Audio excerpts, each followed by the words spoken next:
Today, I just watched 28 Years Later, and I want to give you guys my review. This is going to be a spoiler-free review, and when I do get into spoilers later in the video, not only is that timestamped in the description, but you will also see a warning like this on screen, very dramatically, I know, I'm aware, that will basically inform you that spoilers are coming. So without further ado, let's get straight into the review. 3 decades ago, the Rage virus escaped from a biological weapons lab. Now that the UK has been completely quarantined from the rest of the world, one group of survivors lives on a small island connected to the mainland by a single causeway. When one of those survivors decides to go onto the mainland, he soon discovers a mutation that is not only affecting the infected, but other survivors as well. So right off the rip, the opening scene of this movie really sets the tone for the rest of the movie. It is immediately scary. It is immediately very, very tense. It is immediately, you are literally on the edge of your seat.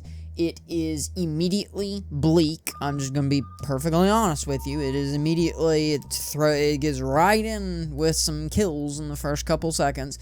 It is immediately tonally set how the movie is going to be. And speaking of the movie's tone, this is a downer. There's not really a way around that. There's not really a way to avoid the simple fact that this movie is a relatively dark movie. There's no simple way around it.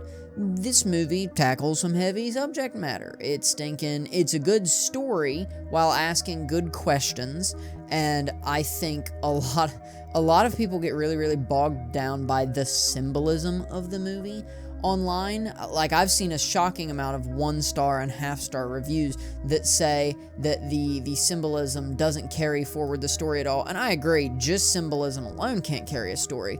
But there's story that it kind of makes me wonder if people saw the same movie that I did, or if they were on their phones a lot. Because what I saw was a really, really beautifully told, very cinematically impressive zombie movie. Post-apocalypse movie. I don't really know how else to describe this. I really cared about the characters. The main ones, up to a particular point, I didn't want to die, obviously. I wanted them to succeed. I wanted them to not get jump scared, but alas, I was wrong. And that is one thing I will say, is that the jump scares in this movie are done very, very well. It's not like an annoying, ooh, tense build up, ooh, oh, all of a sudden, everything's fine. It's like, it's either out of nowhere, or something is wrong in the moment, and that it is fixing to be a jump scare, and bada boom, bada bing, it's a jump scare. I did very much care about characters. I really, really hated this one character at one point, which it's interesting because you basically get to hating this character, and then that character gets tabled for the rest of the movie. Basically, at about the halfway point, that character gets completely thrown out of the movie. I'm interested if this particular character is going to be fleshed out more in the next movie. Yes, there is another movie that will cover that a little bit more in the spoilers segment. I will say I strongly disliked the ending of this film. I will not talk about the ending in detail until the spoiler segment, but I did not really care for that at all. It felt like a massive, massive tonal whiplash from the rest of the movie. Also, I happened to check some of the negative reviews for the movie because I was wondering why a lot of people seem to dislike this movie. And a lot of people said that character decisions didn't make sense, like that they just made decisions to move the story forward.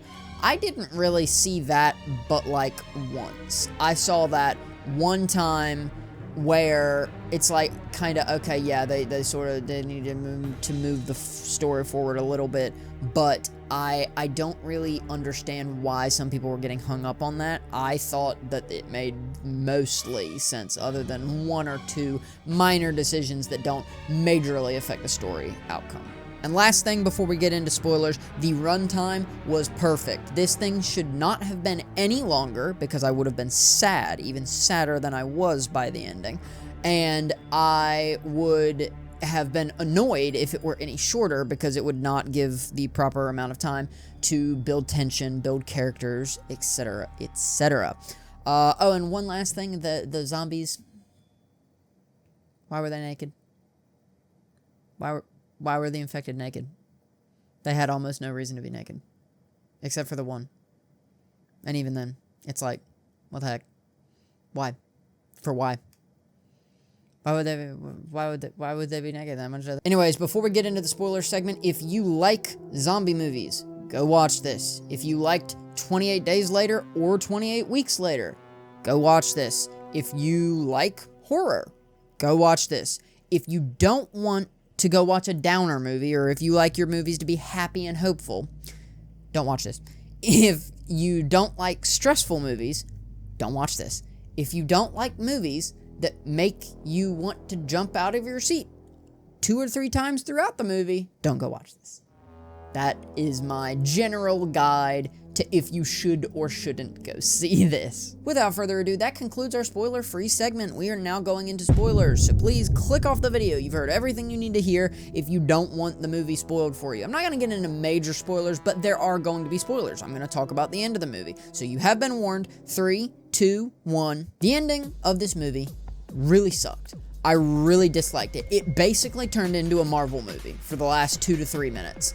And it was so absurd because the whole movie, despite what a lot of people are saying online, to me at least, the whole movie is tonally able to say the same, or stay the same.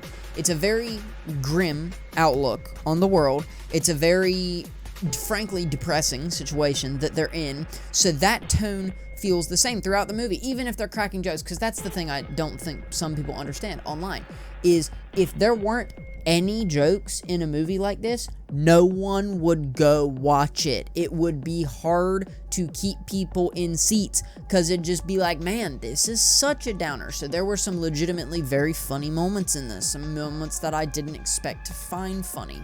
But the ending was just tonally awful. It becomes goofy in the last 2 or 3 minutes. It's like a very, very dire situation, and then bam, goofy time, and we're like killing the infected like it's stinking Zombieland double tap. I don't understand why that decision was made at the end of the film.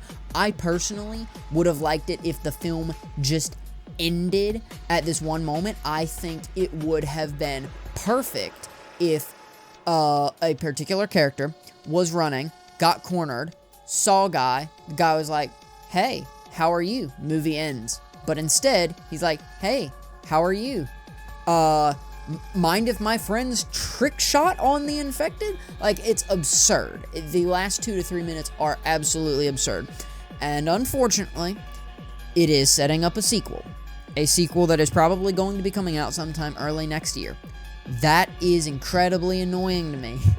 It is annoying, because we do not need a 28 years later cinematic universe. I would have enjoyed this a lot more if it were just a story in a movie. And to be fair, it is a story. It is a complete story.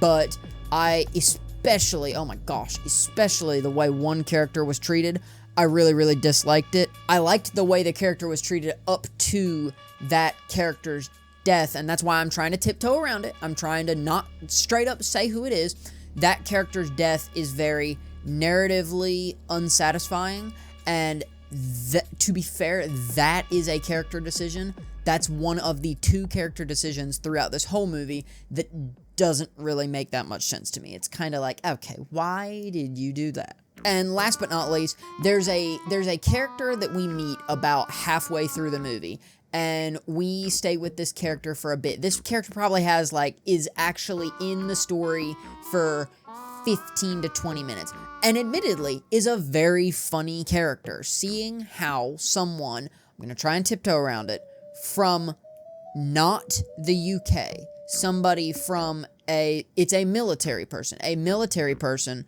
comes in from one of the boats that are basically quarantining the UK, right? And this person like has a cell phone and has the internet and all this different stuff. And so he's talking with another character who was born during all of this, who was born in like the safe island place who was born into the infection, this person who doesn't have access to the internet, who doesn't know what a phone is, who doesn't know what all of this. And there's a very, very funny interaction between the two of them that I really liked. It provided a good moment of truly funny levity in a otherwise very, very serious film. And it didn't feel stupid. It didn't feel out of place. Some people are going to be typing in the comments, "Oh, that's the tonal inconsistencies." Well, you can make a comment without it completely changing the tone of the movie. I don't think the tone was changed from these kind of comedic interactions between the two characters. But then he dies. Then the character dies, like 15 minutes after being introduced, which, to be fair, dies in a way that makes sense for the character, but it's not great, and I, again, would have preferred a more narratively, like, conclusive story arc for that character, where it kind of feels like that character's arc was just kind of axed, sort of. Anyways, that is going to wrap up my review of 28 Years Later. This movie was a downer, and again, if you're not a fan of downers, or if you're not a fan of very stressful movies, I wouldn't recommend this at all. It's a very, very stressful watch, but I would have a hard time recommending this to most people just because it is so grisly and so hopeless throughout a large amount of the film. I do think there's hope at the end of the film, but it kind of it has a very almost cynical undertone to me, which I didn't love, but I did still think this was a good film. I did enjoy it in theaters. I'm glad I went and saw it in theaters, and I probably won't go see it in theaters again. Thank you all so much for watching. YouTube thinks you're gonna like this video over here, and if you want to see my last video, that's right over here. Thank you all so much for watching. I'll see y'all later. Ooh, it's a mosquito. I'm gonna kill the mosquito. If I move slowly, then I won't alert the mosquito.